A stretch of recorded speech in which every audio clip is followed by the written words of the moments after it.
Hi, I'm William Yu, the author of Reckoning with History, Settler Colonialism, Slavery, and the Making of American Christianity. I also teach at Columbia Theological Seminary in Decatur, Georgia.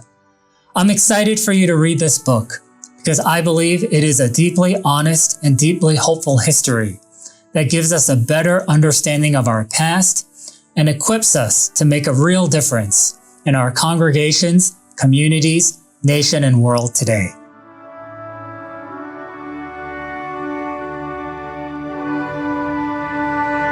As the son of Korean American immigrants, I came to appreciate at an early age how the United States is a nation marked by possibility and opportunity. My parents migrated to this country with little more than their belongings, modest savings, and hopeful dreams. And we all treasure our national identity as Americans. While I was born into an American family, I was not born into a Christian one. I first accompanied my mother to a local Korean American congregation when I was roughly 10 years old, and we both made it our spiritual home. I loved the ministry so much that I enrolled in seminary because I wanted to be a minister myself. I learned many important lessons in my theological education, such as how to interpret a biblical text and how to deliver a powerful sermon. But I lament how little I learned about Indigenous peoples, African Americans, settler colonialism, and slavery. Every historian is an outsider in the sense that we are studying a past that we no longer inhabit, and we are quite literally on the outside looking in through our study and research of primary sources. As we identify, gather, compile, and read different sources from diverse perspectives, we are like a person who is putting together a jigsaw puzzle. We put together these different pieces or different sources from diverse perspectives to construct a coherent, compelling, factual, and truthful narrative about what actually happened. In this book, I integrate Indigenous, Black, and white accounts from Europe and North America to first demonstrate that the racial oppressions against Indigenous and Black people were apparent and obvious to everyone who was living then.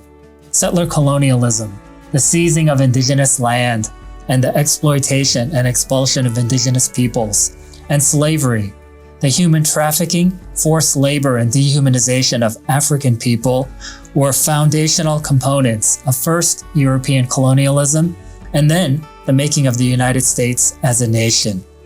I then looked at how Christians themselves understood settler colonialism and slavery. At one level, I am highlighting two components of a larger history. For example, Harriet Martineau, Alexis de Tocqueville, Phyllis Wheatley, and Samson Occam. Each of them wrote about far more than settler colonialism and slavery.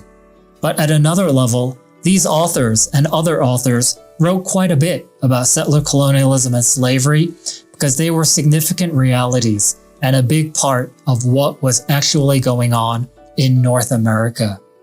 And for Phyllis Wheatley, a formerly enslaved Black poet, and Samson Occam, a Mohegan pastor and leader, these racial oppressions imperiled their lives and the lives of all the peoples who were of their race and skin color. This book, therefore, is a story about both the United States and American Christianity. The fact that many American Christians today find it challenging and uncomfortable to talk about the histories and legacies of settler colonialism and slavery is not surprising to me, because many American Christians who lived in the 18th and 19th centuries also didn't want to talk about them.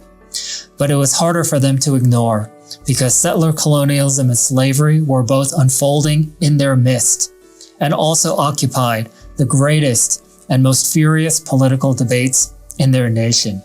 Two of many examples I raise are the significance of the Indian Removal Act of 1830 and the Compromise of 1850 and the strengthening of the Fugitive Slave Act, because these were not minor incidents that unfolded in the shadows, but they were dominant matters that gripped their entire nation and tested the morality of its citizens and the faithfulness of its Christians. Of the many lessons I hope readers draw from this book, here are two. The first is humility in recognizing how many white American Christians failed these tests and to behold the devastating consequences for numerous Indigenous nations and millions of Black people. But the second is hope in the courageous witness of Indigenous Black and concerned white Christians who not only fought against these racial oppressions with all their might, but they worked together to create a more faithful Christianity and a more equal American nation.